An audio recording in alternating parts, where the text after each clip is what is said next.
Before you can create a healthy relationship with others, you first have to create a healthy relationship with yourself. Welcome to Let's Talk About It with your host, Dr. Janie Lacy. Janie is a nationally respected psychotherapist, and on this show, she and her featured guests will help you discover and break patterns in your life that can contribute to self-sabotage and unhealthy relationships. Now, here is Dr. Janie Lacy.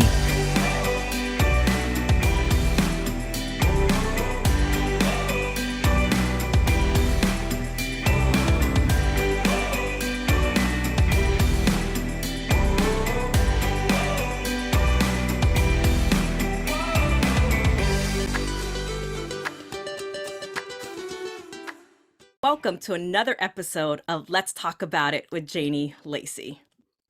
You know, in life, the question is not if you're going to have problems, but how are you going to deal with your problems? If the possibility of failure were erased, what would you attempt to achieve? Well, the essence of being human is imperfection. Know that you're going to make mistakes. The person who never makes a mistake takes their orders from the one who does. Well, wake up and realize this, that failure is simply a price we pay to achieve success. Today, our guest, Nikou Lohse, who is a holistic health coach, a gut health specialist, a master Pilates yoga barre teacher, believer, podcast host, Major League Baseball wife, a mama of three, to name a few of her many roles, is going to help you not only take back your life, but your health so that you can be filled with gratitude, trust your intuition, and be authentically confident in who God has made you to be. Welcome to the show. Hi, Dr. Janie. Thanks so much for having me. I'm excited to be here with you. It is so good to have you here, Nikou. So tell us, outside of your bio, who is Nikou? Who are you?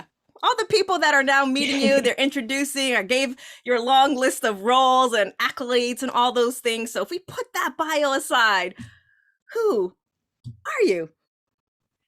I'm a lover of all things movement, mindfulness, and community. Any opportunity that I have to bring people together in unity and show them the power of movement and really just tapping into the power of mindfulness and helping that, using that as a tool to help you connect to your best and highest self. That's really who I am. I'm a very passionate person. I love to travel so much. I want to see the whole world. And I just truly am just a lover of humanity and all that there is in humanity. So, yeah. So a woman who is living out her purpose and enjoying the ride along the way. Totally. So tell us, this is more of a curiosity for me, but I'm sure others have the same curiosity. Tell me how your parents came up with your name, Nikou. So funny enough, I'm first generation Persian American. My parents both immigrated here in 1978 from Iran during the whole revolution and the Shah being overturned and all of that. So my mom wanted me to have a very Persian name, and she wanted it to be something that meant good. And Nikou translates to anything good. So that's how she gave me that name. I love it. Anything good and special. Yep. So I know that you recently launched your show, Failing Forward. You know, I know a lot of times we can hear that, but in particular, two things, Nikou. What does that mean exactly, right, for people that are listening and watching us? And why did you name your show, your podcast show, Failing Forward? It's a great question. So I think a lot of us, if we really take a look at life, it's not a smooth road, right? It's a bumpy road. And if we're just focused on trying to learn from every challenge that we face and we learn how to fail forward from that challenge, right? We're going to be faced with challenges. We're going to be faced with failures, but it's how we look at those failures, how we learn from those failures, how we overcome those failures, right? It's a temporary setback that we continue to move forward in our lives and progress and to really move towards the person that we want to become. So I named it Failing Forward because I wanted people to focus on life is a string of challenges, but it's how we look at those challenges as a positive, that they're there to help you elevate. They're there to help teach you something about yourself. And for me, it was failing forward in my career, failing forward in my health, failing forward in so many different aspects of my life. So I wanted to really make that podcast a really special place that people can come and talk about how they failed forward and how they've learned and progressed and just help those little challenges to get to where they are today. And absolutely, it's a great show. I listened to a few episodes today as I knew we were going to spend time together. And I think you do a good job of giving people a lot of good information just to live their life and to move past some of the stumbling blocks that all of us have experienced. So you mentioned career. So talk to us a little bit about, the moment where you failed forward. I heard you talk a little bit about on the show with Barbara, but when you were on your career and just your own journey of feeling like you were failing, but really looking forward, looking at it as a way that it propelled you forward. So what can you share with us? Yeah, it's funny. So you heard the interview with Barbara already. Her and I actually worked in a very similar business. We did sales and marketing, direct sales and marketing, which was face to face, getting 200 no's a day. And when I started my first sales company at 21 years old, it was me and two people. And within a couple of weeks, everyone in my business quit on me. So it was me, two girls. We had hired a couple of people and then everyone quit. And I had to kind of start all over from scratch. And it was really, really challenging because in the direct marketing business, especially when you have a client like Home Depot, our job is to staff their stores. And I did not have anyone to staff the stores with. So I had to get really, really creative on how I was going to do recruiting, how I was going to really expedite the training process, and how I was going to staff these stores.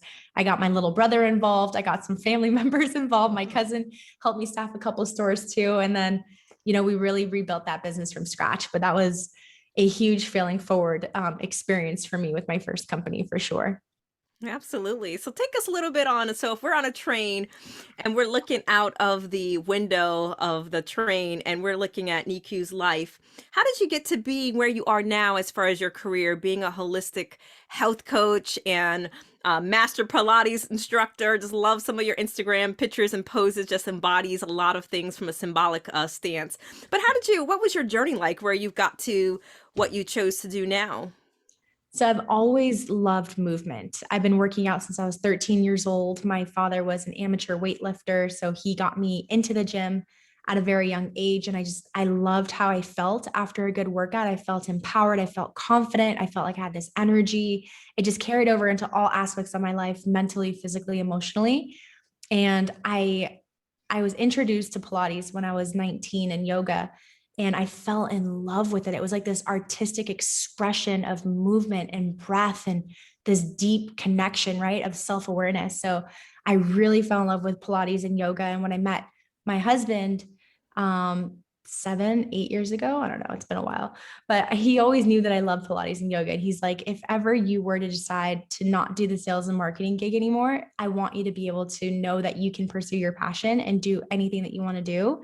So he kind of gave me that confidence boost of, I can leave that sales and marketing company and kind of graduate out of that and get into my passion, which was teaching people movement and how that movement can help them in all aspects of their life, which is when I started to learn about holistic health coaching. And it really is teaching people how to live a balanced life physically, mentally, emotionally, and spiritually, right? So I got into health coaching 7 years ago. I started my Pilates company in 2017. And it's just kind of been a whirlwind since then, just teaching people movement and teaching people how to live their best balanced lives. So you mentioned Nikou, your husband, and I heard the two of you at the breakfast table a couple of weeks back, or it may have been more, but it feels like it was a couple of weeks back. So tell us a little bit about your journey together as a couple. How did the two of you meet? And you have in your bio that you're an MLB wife. Like, how do you define yourself along his journey as well? Yeah, it's funny. We actually met in 2014 and we were introduced at the dinner table by one of my college friends. So it was kind of like, I wouldn't even say it was love at first sight. We were just so attracted to each other because we were both very independent. We were both very focused. He was focused on his career as a Major League Baseball pitcher. And I was just very focused on my sales and marketing company. And we just very quickly found out that we had a lot in common. We were both very driven. We were both very determined to accomplishing our goals. And we really enjoyed a lot of the same things. We both like to work out. We both like to compete, right? And then, yeah, it was kind of interesting how it started. Our first year was all long distance. He was playing for the Milwaukee Brewers. I was living in Los Angeles. So luckily I had offices all over the country. So if he was playing in San Francisco, I would go visit my San Francisco office and then go catch the game Thursday, Friday, Saturday night, see him. And then he'd fly off to the next city on Sunday and I'd fly back home and we do it all over again the following week. And it was a whirlwind for that first year. And then fast forward, he said, well, this isn't going to work. We're not going to be able to do this forever. So let's live together. And I try to get him to come out to California and live there with me, which he did for one off season. He does not like California. So then he convinced me to move back to Arizona with him. And that's where we've planted ourselves. So now we live here in very sunny Arizona. It's 111 degrees today. I can only imagine.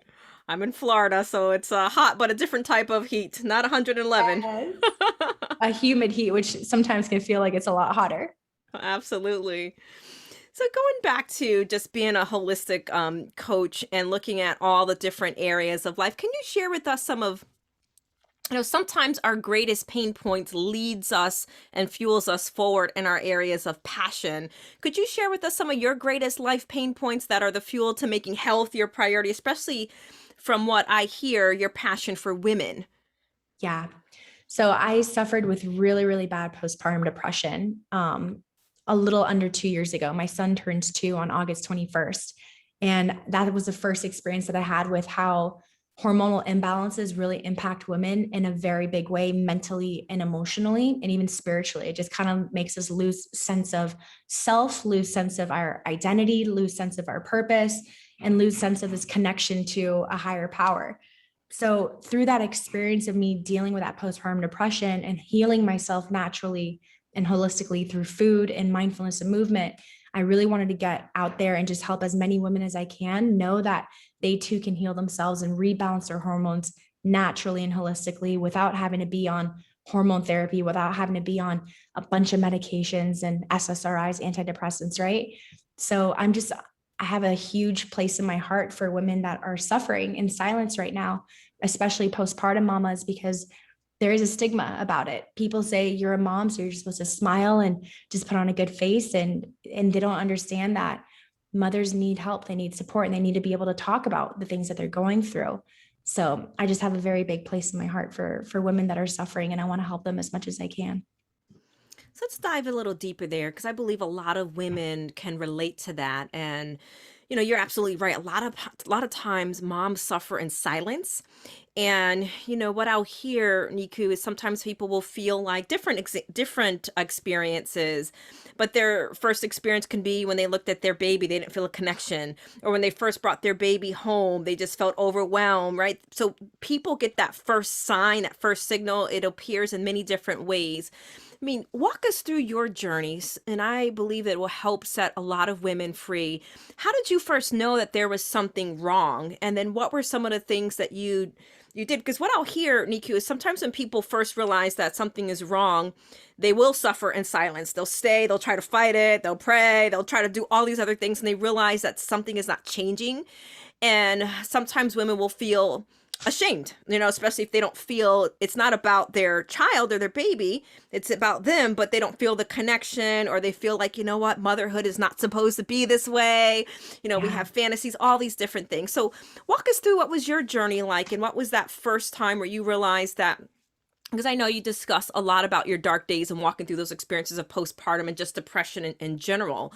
And so walk us through your journey, so a lot of women can hear your journey and hopefully get some help themselves. Definitely. So mine kind of started during my birth story. We had a very traumatic delivery. Everything was perfect. It was all good until the push phase. And what we didn't realize is that my son had the umbilical cord wrapped around his neck twice. So as I was pushing him out, I was cutting off his oxygen, and they started to see the oxygen was completely coming down. They tried to put the mask on me, and he wasn't breathing upon delivery. So the NICU team was brought in, and they were trying to get him back to breathing during his first cry. So that was very traumatic for me. I didn't know if I had a stillborn baby. Luckily, a minute, 10 seconds later, he let out his first cry. He took his first breath, but it was really scary for me as a first-time mom. That was the first time I delivered my own child. I am a stepmother to 2, but this was my first delivery, and it was just really scary. So I remember when we went home 2 nights later, I started to have these nightmares at night. that he was drowning or that I was drowning or that we were drowning together. And I'd wake up and I'd go, he was like right next to my bed in his little, I don't even know what they're called. It's not a crib, but one of those little things. And I would go and just like watch him, just be like, Kai, are you alive? Like, are you okay? Because I just had this like nightmare that he wasn't breathing or that he was drowning. And a lot of that was just from the delivery and just having these visualizations that kept going through my head of horrible things happening or him and I both passing away together. So it started there. And then obviously take into account having a newborn, you're not sleeping a lot, right? Because they're feeding every hour, 2 hours, 3 hours. So the extreme sleep deprivation coupled with these nightmares, coupled with this fear that I had that I was going to lose my baby to either drowning or he wasn't breathing. Fast forward 8 weeks later, that's when it all kind of came to a head. And I just was not feeling like myself. I was questioning my ability to be a mom. I was questioning if this was the right decision for me. I was questioning if I would be able to protect him. And it kind of came to a head when I went to my doctor's appointment and I was explaining to them how I was feeling. They were like, yeah, you definitely have postpartum depression. And they wanted to put me on low grade SSRIs, put me on a Zoloft or something just to help kind of balance out my mood. But I didn't want to take it at the time. And it was scary. It was scary to say the least. Take us to that moment right there when you asked for help and you discussed with your physician. Because a lot of women, that's the moment that is pivotal, is to verbalize it. And especially if there are passive thoughts that they are ashamed of or don't want to share. What did it take for you to even be able to express that to your physician? Because I think there's a lot of women that are going to hear this and they may be suffering right at that moment, but haven't reached out for help. So what made you decide, you know what, I need to discuss this with my physician? Yeah, for me, it was just that I no longer felt like myself anymore. And I had lost sense of myself. I had lost sense of my identity. I was really, really suffering in silence. And I didn't feel like I could talk to anyone about it. I felt ashamed of my thoughts. I felt ashamed of even thinking that I couldn't be a good mom for my son. And I just knew that I had to talk to a professional about it because I'm sure they've been through it or they've seen many women go through their office that have been through it too. And I just needed direction. I needed a solution. I needed a plan of what could I be doing so that I don't feel this way and think this way anymore. And I knew that I needed to talk to someone about it because me sitting there just talking to myself was not gonna help me. Just to continue to repeat these self-limiting beliefs within my own head was not going to help me be my best self. So I knew I needed to speak about it. It was very hard to do. It was embarrassing. I felt like I had completely failed, right? Here's another place of failure, but I know life is all about failing forward. So I need to take a step in order to fail forward through this crisis. And I knew it was a crisis because I had never felt this low before in my life. So for me, it was kind of like, okay, I'm not a victim, but I am someone that's suffering. And I know that there are solutions out there for those that are suffering, but it starts with taking that first step to speak on how you're feeling so that you can be given the direction that you need to help you in your healing. So then on the other side, Nikou, of that doctor's appointment, so again, we're on that train and we're watching your journey, all the way up until now, like what are you doing to keep that in check? Because part of it is that awareness and then in getting treatment. And then it doesn't just go away in a closet. There has to be continuous self-care and being proactive around that. So what would be some practical things that you can share for someone that may be listening and relate to your story? For sure. For me, finding my new normal helped a lot. So before having the baby, I was a very active person. I was going to the gym, I was taking group fitness classes, I was dancing, I was doing my Pilates. And after having the baby, all that stopped. And I understand there's a time and a place for when you have a newborn, your attention all goes to him, but you need to start to create a routine that includes you and it's not just 100% about the baby. One of my friends just had a baby a month ago. And the first week after delivering, she was already back in a mall shopping because that's something that made her feel happy. She had her baby right there with her. And I talk to her and now I see her all the time. And she is the happiest mom that I've ever seen because she got back to her routine as quickly as possible. It was the baby fitting into her world, not her now fitting into the baby's world, losing sense of herself, losing sense of her routine. And I think that's so true. They even say when you when you get a puppy, right? It's not you're now living around that puppy's life. It's that puppy is now coming into your family's life. So they go by your rules, they go by your structure, right? It's the same thing when you're having a baby. That baby is now assimilating into your family, into your household, into your routine, not vice versa.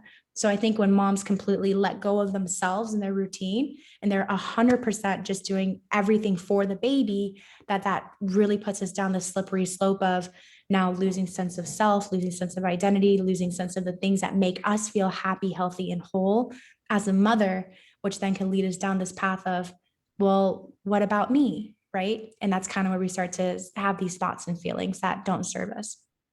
Absolutely. And thank you for sharing that, and also in your vulnerable journey. We share our story so it inspires others. So thank you for that.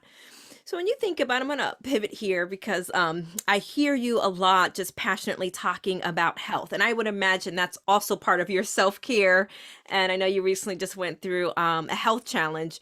But in your journey with working with so many women, I mean, what do you see as the common barriers to taking our health seriously and making it our number one priority with all the women that you've worked with? What are some of the common things that, people probably can relate to? I think a lot of women are big time emotional eaters, and this is women and men, right? So we get angry, we get mad, we get sad, and we immediately reach for a food that's going to make us feel good. It's going to make us feel happy. It's going to make us feel rewarded. Or there's another thing, like people eat food to reward themselves. When they do something good, what do? They go and they get ice cream. Oh, I did something good. Let's go get ice cream, or let's go out for a fancy dinner. And we need to stop looking at food as our therapy. Food is there to nourish our bodies, to help us feel satiated, happy, and healthy. So I think with a lot of women, helping them break that emotional eating component is key and pivotal. And then making sure that we're breaking sugar addiction, because sugar addictions are a leading killer. They're causing so much inflammation. They're causing a lot of mental health issues. When we look at sugar and how it actually ages our skins too, because of the ages, the advanced glycation end products. I mean, there's just so many things that sugar is doing our bodies so much havoc, and just helping women first and foremost realize that they have a sugar addiction, because a lot of women think sugar is just candy, and it's not. Sugar comes in the form of white rice, white flour, a lot of other products that we're all eating all the time. Bread is full of sugar, right? So helping them identify what is sugar, and then making sure that we can really start to mitigate the consumption of the sugar because of all the things that it's doing poorly for our body. Number one being inflammation. Where there's inflammation, there's the recipe for disease. So I help women break that sugar addiction to help them increase and improve their immunity, and to also help give them their life back. So that's the key. Yeah, 100%. It's getting their life back right there. So with emotional eating, right? Because what I'll see is some people will get into emotional eating, Nikou, because it's their coping mechanism, right? So they've learned, or some people, it's even their how they grew up culturally, that the family was always surrounded by food, or funerals, there's food, and as you mentioned, even with celebrations, there's food, all these types of things. So, what have you seen with the women that you've worked with, and how, yes, they've now identified, okay, I'm emotionally eating, I like the sugar, all this great stuff. And okay, well, if that goes away, well, then what do I do? Because I'm so used to surrounding my life around food. I mean, what are some practical things? I mean, I know it goes a lot deeper as far as helping women really get into their unique experience, but just generally, what are some things that you've seen with some of your clients that have been successful in breaking that emotional eating and being able to replace it with healthier habits? Yeah. So I think finding different ways to reward yourself outside of just eating. So find something that you truly love. For my clients, I try to help them find one form of movement that they truly enjoy. A lot of people don't enjoy going to the gym. They don't enjoy weightlifting. They don't enjoy cardio. And I get that. I don't love cardio at all, but I do love yoga and Pilates and these more mindful forms of movement. So helping clients find something that they can do that is movement based, that they enjoy. Maybe it's hiking. Maybe it's an early morning walk when the sun's rising. Maybe it's an afternoon walk when the sun's setting, right? A lot of people love that early morning sun, that later afternoon sun. So finding a time of the day that works best for them is something that they truly enjoy doing. I didn't even know until recently that I love to jump rope. So I just bought this really cool jump rope that lights up. And every time I jump, it's telling me like how many jumps I've done. It's so much fun. So I'm jumping at like 105, 120. My goal is to get to 300, right? I have so much fun with that, but you need to find a form of movement that you truly enjoy and that makes you feel happy and just feel like it's easy. It should feel easy. It shouldn't feel boring. It shouldn't feel like excruciating for you to get there to do it, right? For a lot of people, it's being outside with nature, going on a hike, going for a walk. But there's so many different forms of movement. Riding your bike, running around with your kids at the park. You can go on skateboarding. You can go on a scooter, right? There's so many different forms of movement. Not the electric scooters, that doesn't count, but the ones that you actually have to pedal and use your own legs. But just find ways that you can move your body and use your body. And when you do that, you're releasing these endorphins, you're building natural adrenaline, and that adrenaline is going to make you feel good. It's a huge reward system, similar to when you're eating sugar and you get that hit of dopamine with workouts. That adrenaline, it gives you a very similar feeling of reward as well. So movement, number one, is one thing that I help people find a form of movement that will help them feel good, because it's all about finding a reward system that helps you feel good outside of food. Second thing is mindfulness. And there's so many different forms of mindfulness. For some people, their mindfulness is prayer. That's what it is for me, praying every single morning, praying every single night. And then gratitude practices too, starting your day in a place of gratitude, going through 5 to 10 things that you are truly grateful for will just start you in a right positive mindset. Another form of mindfulness that helps a lot of people is meditation. There's so many guided meditations that you can find on YouTube, on Spotify, that can be very, very helpful, especially when you're in a time of like in a low place. There's meditations on anger. There's meditations on emotional eating. You can literally go and Google emotional eating meditation. You'll find a guided meditation that will help take you through a meditation on emotional eating and how to break that, because a lot of it is reprogramming that subconscious mind. We need to change those thoughts inside of our mind, and that's going to help us change our actions that we take. So meditation is a really powerful way to help you reprogram the subconscious mind. And I'm glad you said that, because sometimes people will hear meditation and mindfulness and are like, well, what is that? And how is that going to help me? And, I think it's really good that you mentioned about just moving our body, and as you're saying that, the thought came to me when I was trying to use my son's skateboard. I did not do so great. I would not have want that filmed. But hey, I tried it and realized that was not for me.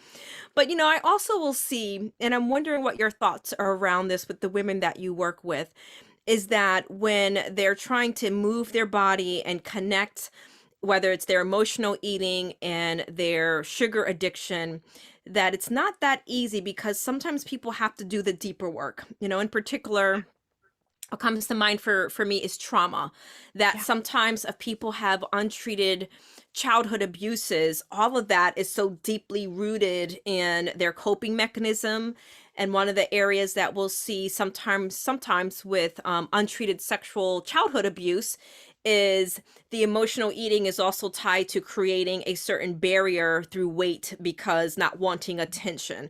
So kind of dealing with some of that deeper work becomes a hindrance to actually getting to some of the body mindfulness work. So how do you recognize that in your clients when you realize, what, there's probably some untreated trauma here? I'm just going to use the word generally speaking, and they probably need to seek either therapy or they need to seek something more deeper, so that the second step can then be, we can do the body work. Because when I look at therapy and treating women in particular, a healing process, there's usually 3 pillars. That pillar is first is the mindset work. You cannot move past that. And so we do the mindset work. And then it's the inner child work. It's looking at, abandonment issues, rejection issues, childhood messaging, programming, as you mentioned. And then the third part is that body work. We have, because the body keeps the score. Trauma is stored in our body. So when you're working with your women, how do you recognize that and gently approach them to say, you know what, it's probably more than just learning that you have a sugar addiction or emotional eating? Because, sometimes people can get offended. I mean, Nikou, if we're honest about it, right? So we have to approach 100%. That with such sensitivity. 100%. It's so good that you say that, Dr. Janie, because I have a client that I'm working with currently right now in our gut reset program. And I keep seeing the same repeating fear signal, right? It doesn't matter what information that person's given or what tools they're given or how much the science is laid out for them. They constantly keep reverting back to a place of fear. So they'll try something different and they start to get scared about something is happening or whatever it is. So when I see a lot of women, even when they're given all the tools to help them heal, if they keep going to a place of fear, a place of the worst case scenario happening, that's when I'm like, there's something deeper here. People that are constantly living in a place of fear, they're tending to run away from something from their past, that we need to go ahead and take a look at what happened, what they're running from, heal from that, move forward from that, because they're not actually living in the present moment. So when I see a lot of fear happening, I can see a lot of people holding on to things from the past that they haven't worked through yet. That's been the number one thing that I've seen.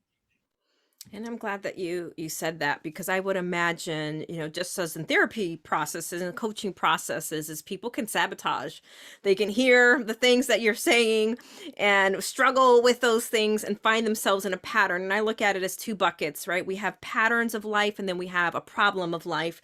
A problem can be exactly tackled through a lot of things that we're talking about. But if there's a pattern, there has to be that deeper work that's done. And then it's amazing how I'll see people will embody that physical work and being able to have the results a lot quicker and feel good, and then really being attached, right? We look at depersonalization, and also where people feel like they have out of body experiences. They're walking around but not necessarily connected to their body. So, we are so appreciating this conversation, because I know that there is someone who is going to find redemption through your story.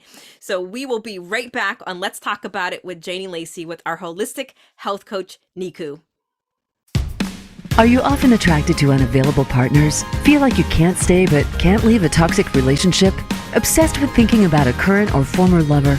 Feel resentful that you're always taking care of the other person? The Woman Redeemed Therapy Program is for women who want to break free from toxic relationship patterns so they can find the love they truly deserve. This program is a safe, nurturing environment essential for building self-worth and acquiring the tools to work through challenges and create your best self. We invite you to begin the journey today to start building the new you. Call 407-622-1770 or visit lifecounseling.solutions.com. That's lifecounseling.solutions.com. You are listening to Let's Talk About It with Dr. Janie Lacy. To reach the show today, please call into 1-888-346-9141. That's 1-888-346-9141. You may also send an email to Janie at lifecounseling.solutions.com. Now back to Let's Talk About It.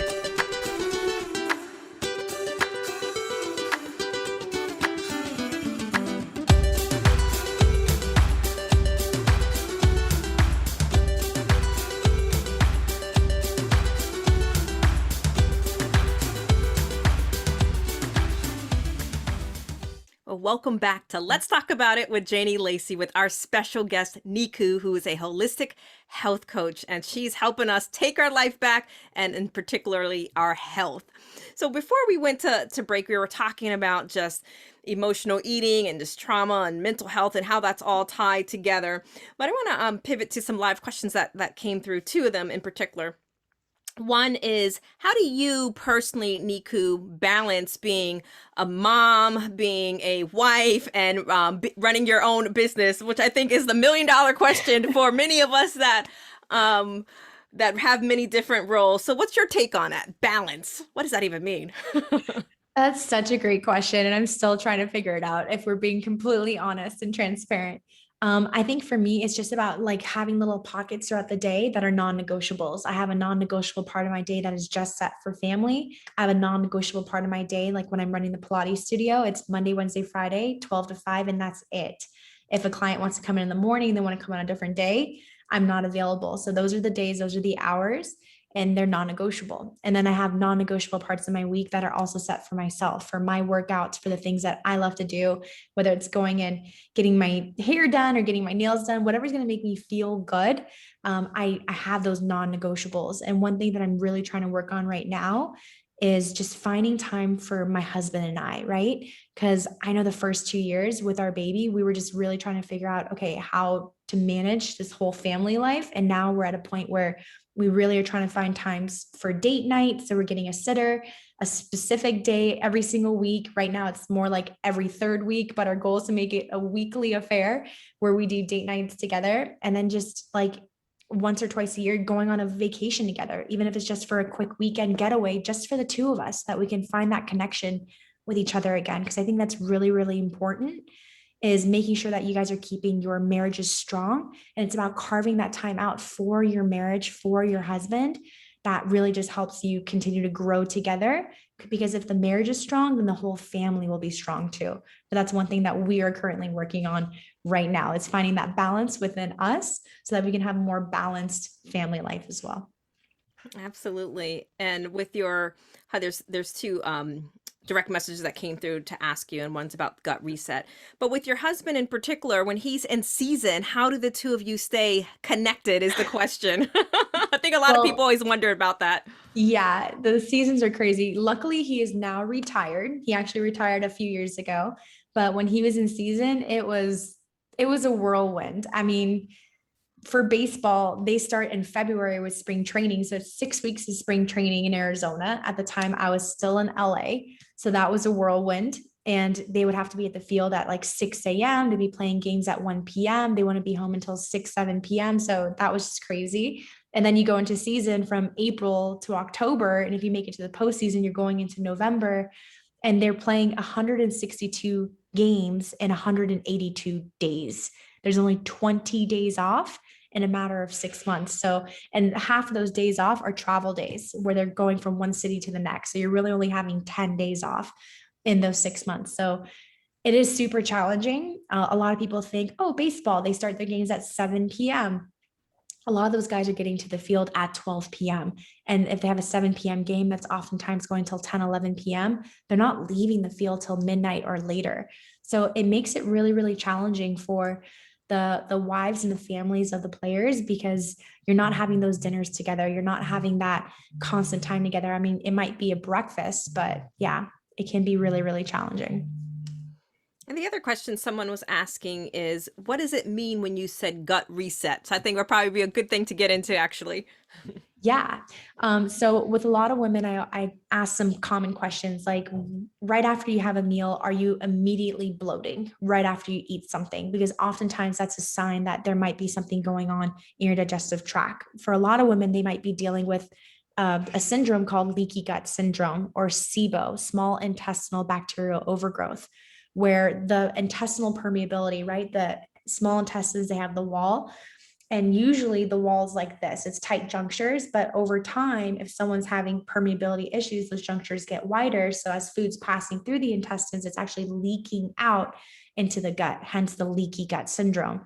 A lot of women are suffering with this and they don't even realize that they have it. So one question I ask women is, right after you eat, are you getting bloated, chronic bloating? Because this is often a sign that someone may be experiencing leaky gut syndrome. There is a test that you can do, which is sent to your home, and it's a breath test. It's about 2 hours. You send it back in and they'll tell you if you're positive for leaky gut.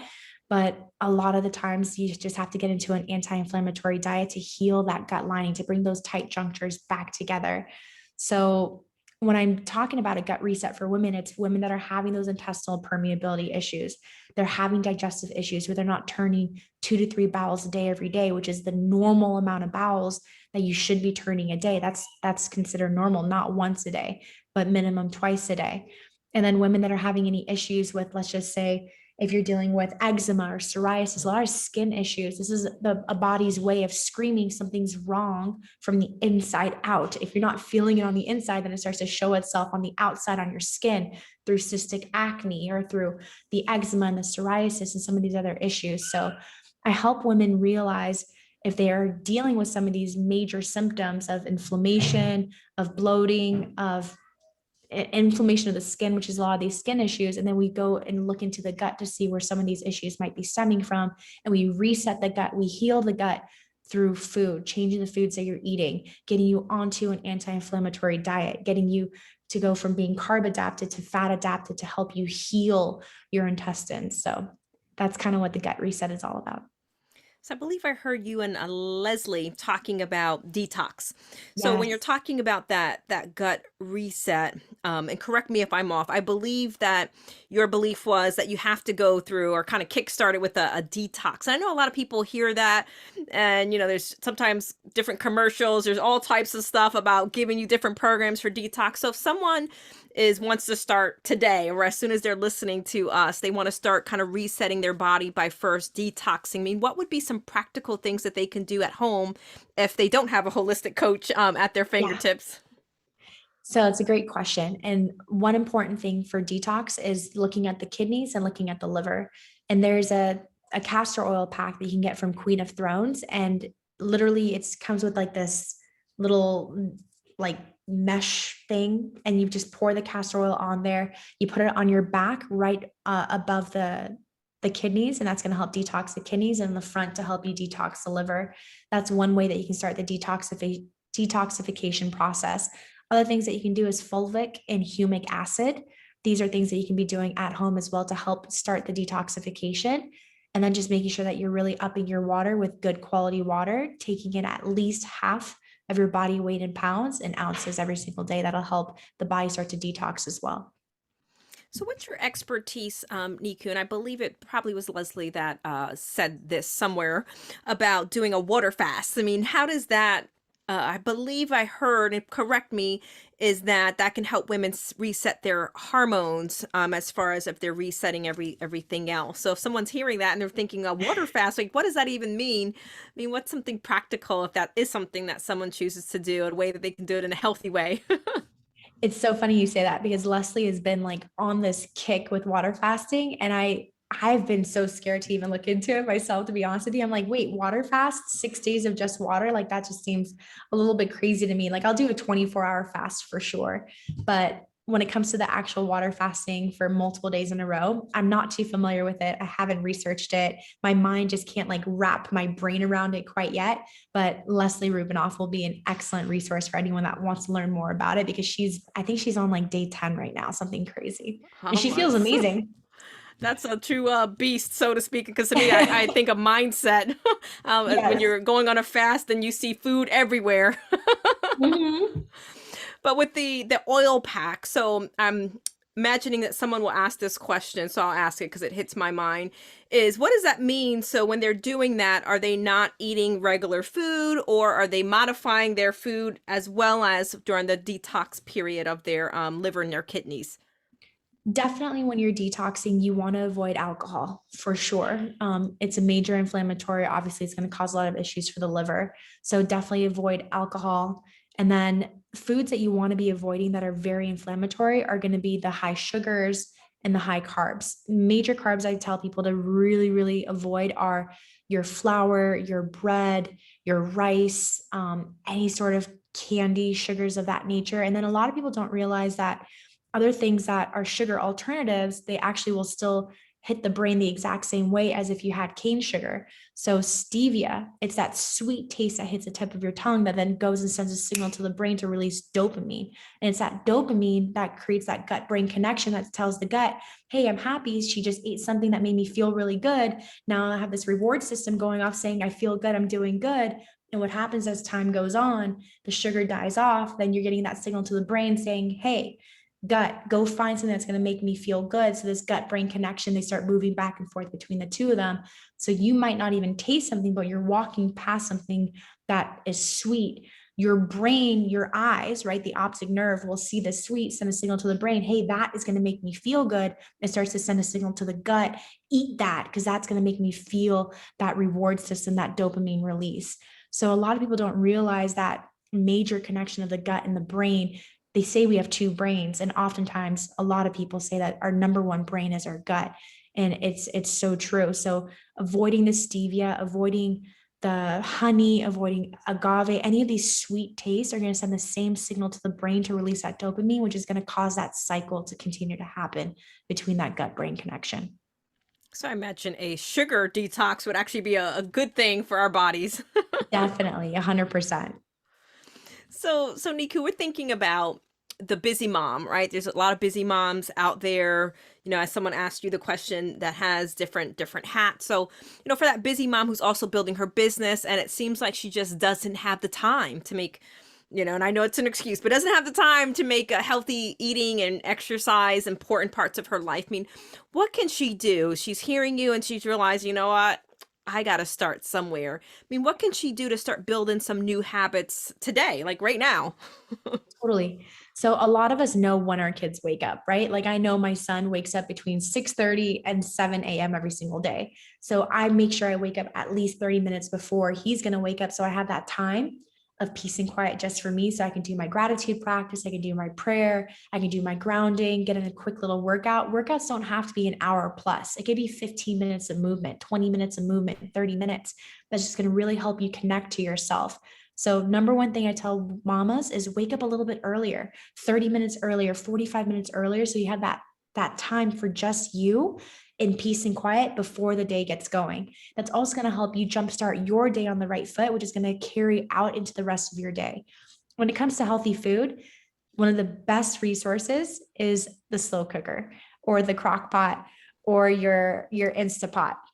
Super simple in the morning. You go ahead and you grab your favorite meat, right? Just wash it really, really nicely, salt it generously, throw it in there, a little bit of salt and pepper if you want to put some shallots and some garlic, and just turn that sucker on for 6 to 8 hours on a low heat. Or if you have to do it around lunchtime, 4 to 6 hours on a high heat, or 3 to 4 hours on a high heat. But it's one of the easiest ways to make yourself some really great home cooked meals where you're not having to spend a lot of time. So even if you're super busy and you're juggling between taking the kids to school and taking the extracurriculars, you can still have a really nice home cooked meal that's cooking throughout the day. And then you just make a really simple vegetable right before the meal is ready, which only takes 15 minutes. And that sounds delicious. Yeah. So I love a good chuck roast. It's so good. Well, speaking of meat, as I was listening to you and Leslie earlier, what's your if you can share with the audience your take on meat choices? I heard you talking about that today, so I think it'd be good to give the audience some thoughts around that. Yeah. So Leslie is very plant-based. So she's one of my best friends, but she's also of the plants only, and I am a meat lover. So the main thing when you're eating meat is making sure that you're getting a high quality meat. It has to be organic.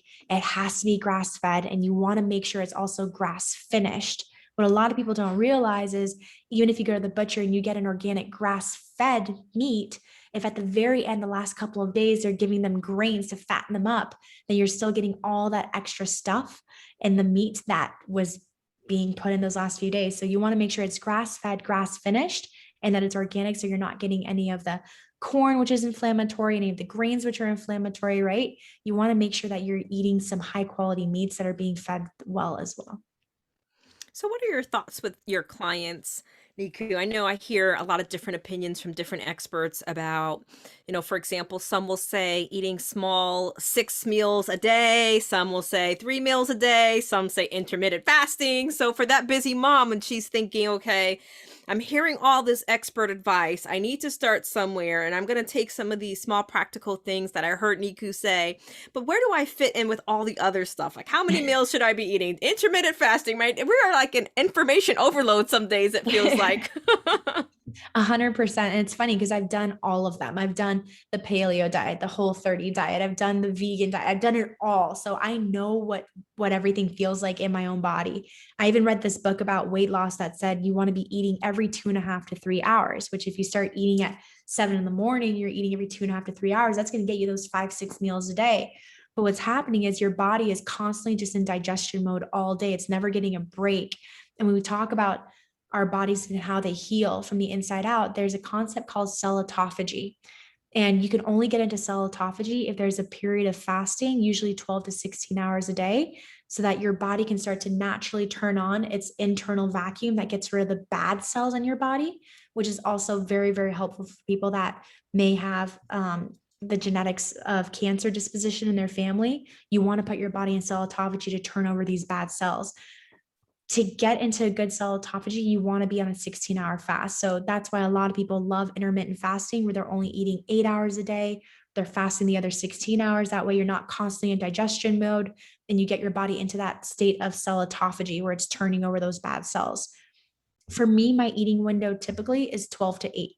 That's when I usually eat. For a mom, if you have to have your breakfast in the morning, like my mom has to eat breakfast, she eats from 8 a.m. to 4 p.m. But we try to keep her in that state. So she's eating for 8 hours a day. She's done eating by 4 p.m. And then she's in that state of intermittent fasting so that she can get into cell autophagy, which will also help her with so many other aspects of her health. I do love intermittent fasting, but I don't do it every single day. If you can do it a few times a week, that's great. It's a great start. If you can get to the point where you can do it longer, that's fantastic too. But baby steps, start with just intermittent fasting 1 day a week, then build up to 2 days a week, then 3 days, and just see how you feel. For women, though, if you're still cycling, you're in your reproductive years, you do not want to intermittent fast the week of your cycle or the week prior to. So that's something very, very important for the hormones. And if you can share, because I'm sure people are thinking of that, why not? So how would that affect them if they did do that? So when you're thinking about the cycle, the body's going through a lot of stress during that week. Intermittent fasting is also another stressor. So you don't want to put double the stress on your body, which can actually lower your immune system.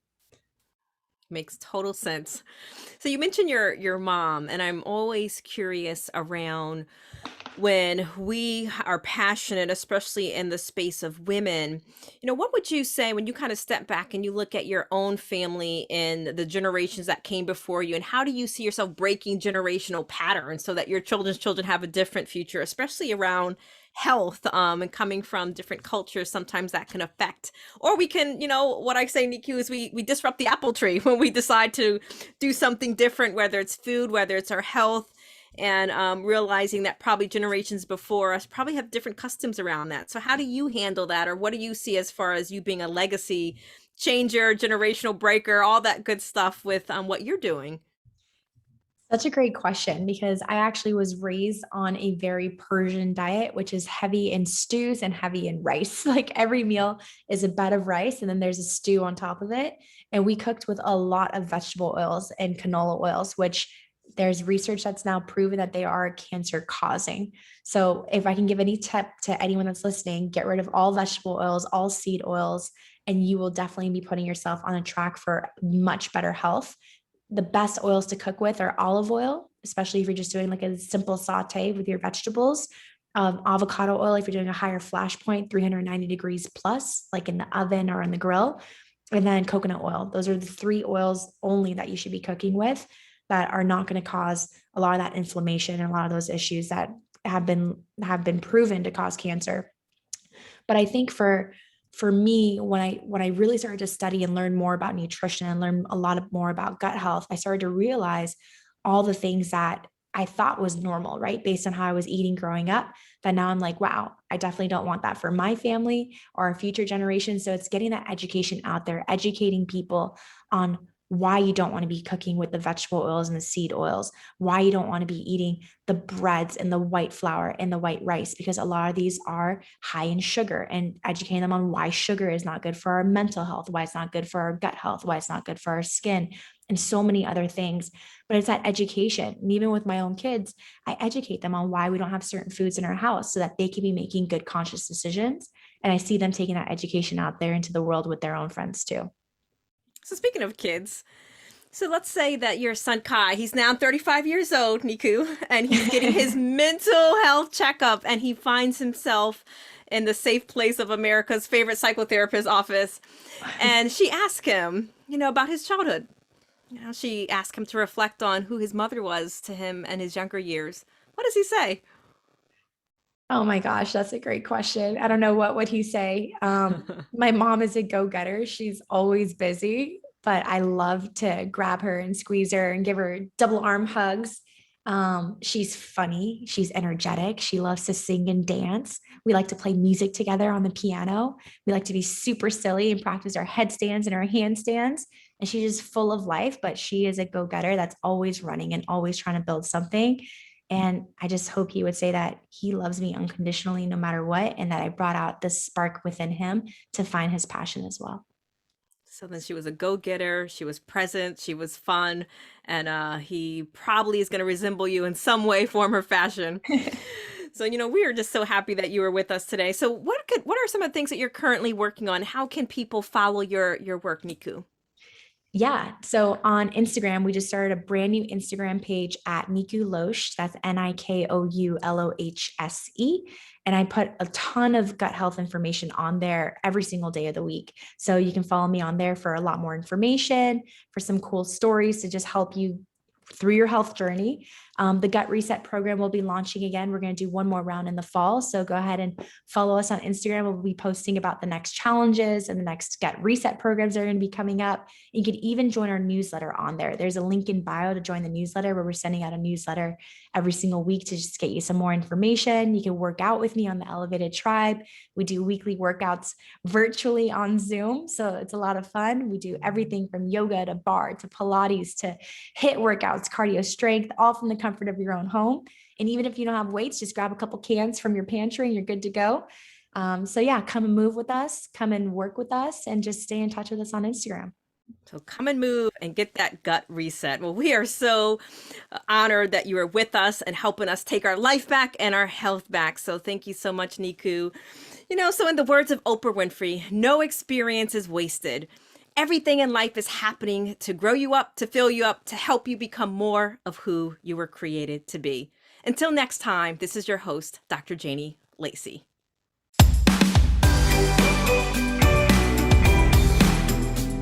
Thank you for tuning in. Let's Talk About It can be heard live every Wednesday at 5 p.m. Pacific Time and 8 p.m. Eastern Time on the Voice America Empowerment Channel. Please join your host, Dr. Janie Lacy, for another edition of the show next week.